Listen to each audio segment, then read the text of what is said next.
तो ये व्यवस्था नहीं होगी। यह व्यवस्था आपकी देन है कि आपको कहा गया कि देश का जिम्मेदारी उठाना, उसको छोड़कर आप इधर उधर मंच पर टहले। इस वजह से सामान्य लोगों से क्या उम्मीद की जानी चाहिए? बोले कहते भैया बीच में आप बैठ बोलिए।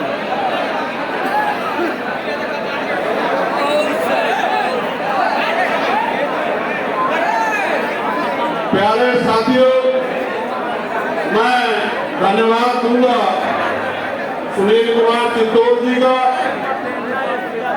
अवनीश कुमार निगम जी का, रवि प्रताप जी का, जंग बहादुर प्रधान जी का, शशि भूषण जी का, जितेंद्र कुमार चौकीहार जी का, गौतम प्रसाद जी का, बबलू गौतम जी का, प्रिंस आजाद जी का, विजय कुमार साहनी जी का, अभिषेक राव जी का,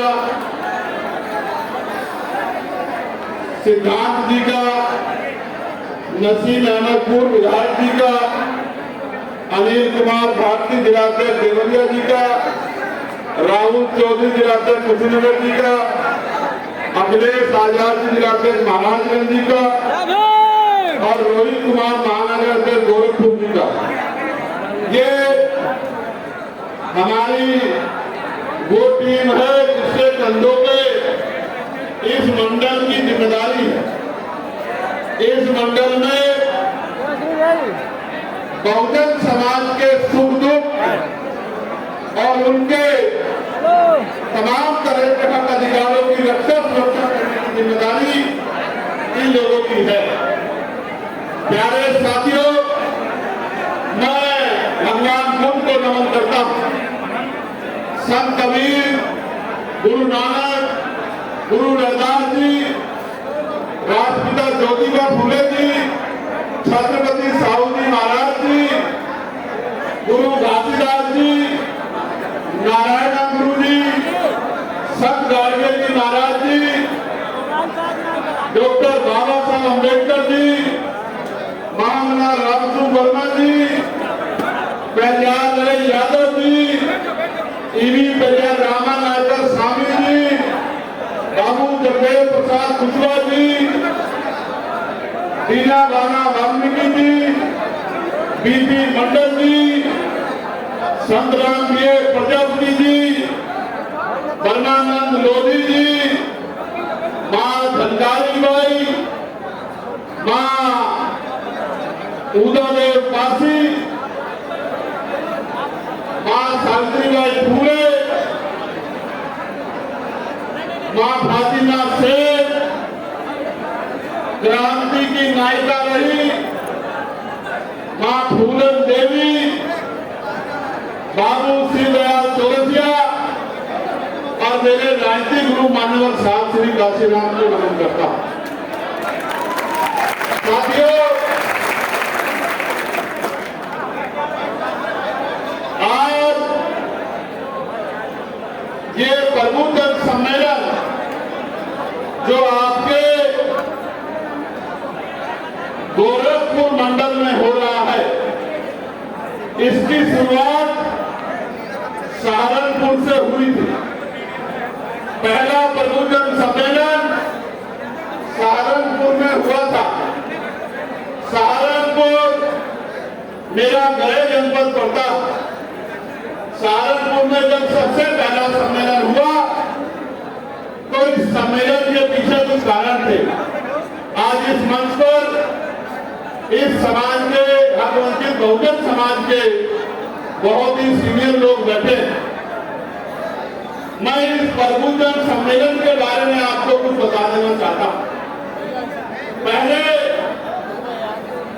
सभी पार्टियां प्रबुद्धन सम्मेलन कराती थी तो एक ही जाति धर्म के लोगों को प्रबुद्धन समाज कहकर मंचों पर बिठाकर और अन्य लोगों को ये बताने का प्रयास करती थी कि समाज देश में आज भी एक ही जाति के लोग प्रमुख हैं, बाकी सब लोग तो उनसे पीछे हैं, उनके नीचे हैं, उनसे कमजोर हैं। ज्ञान में, मान में, सम्मान में, हर चीज में उनके पिछलगू हैं। मैं मानता हूं कि आजादी से पहले तो ये काम होता तो कोई बात नहीं, लेकिन जब से भारत में संविधान लागू हुआ है तब से तो इस संविधान के जरिए हक वंचित कमजोर समाज के लोग भी पढ़कर डॉक्टर, इंजीनियर, वकील, IAS, IPS तमाम तरह से जो है प्रोफेसर, चिंतक, पत्रकार तमाम जो है अपने संघर्षों से आगे बढ़े हैं।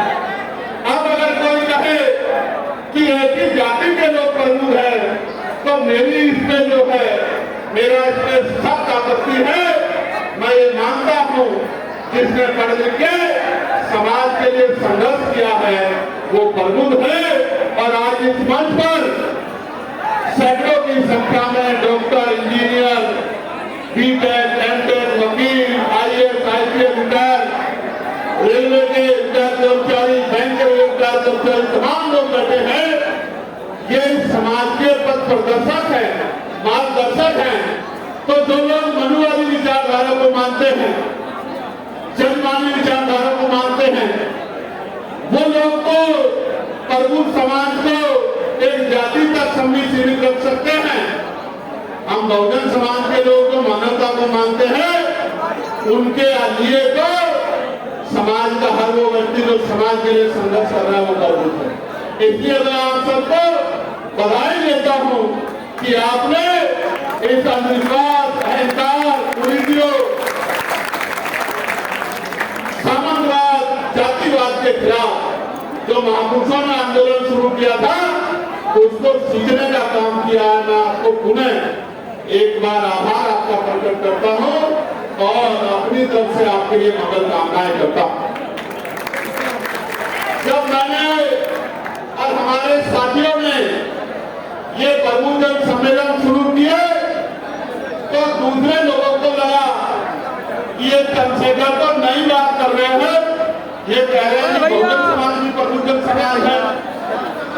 मैं आपको ये बताना चाहता हूं कि असल मायने में बहुजन समाज ही प्रबुद्धन समाज है।